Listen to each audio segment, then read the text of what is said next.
Hey y'all, Pastor Adam here with another episode of Emmanuel Engage.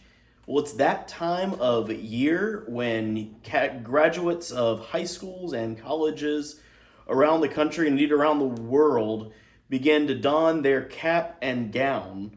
But that leads to the question, where did the cap and gown come from? Well, actually, cap and gowns originated in the church. So around the Middle Ages, within the church, a lot of clergy that were more of the learned academic type people at the time would often wear robes as practicality to some degree because it was cold in these drafty medieval and middle age churches without central HVAC. So they began to wear robes for different reasons, but oftentimes it began to symbolize their academic status.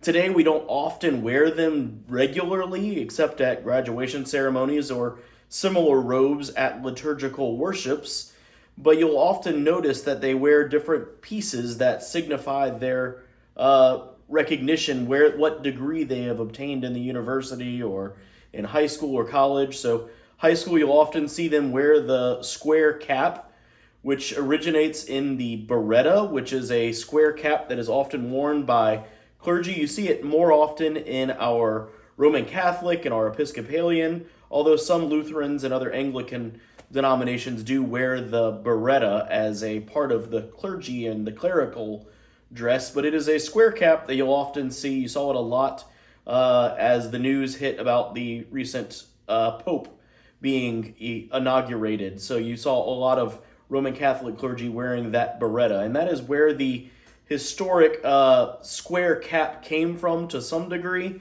You'll often notice that master's degrees wear hoods, and then doctorate degrees wear more longer hoods, and they have more full robes, and it just kind of signifies the ongoing transformation within the graduates. But a lot of this originated within the church.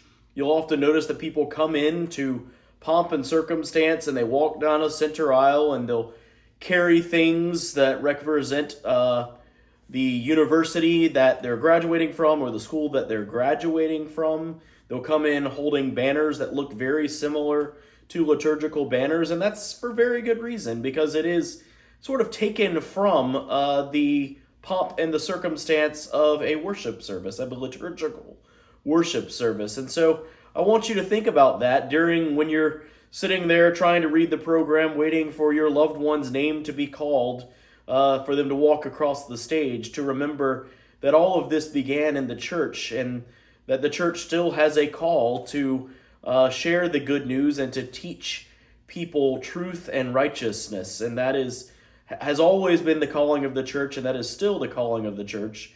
And so our academic dress that we still wear today comes from that historic church dress.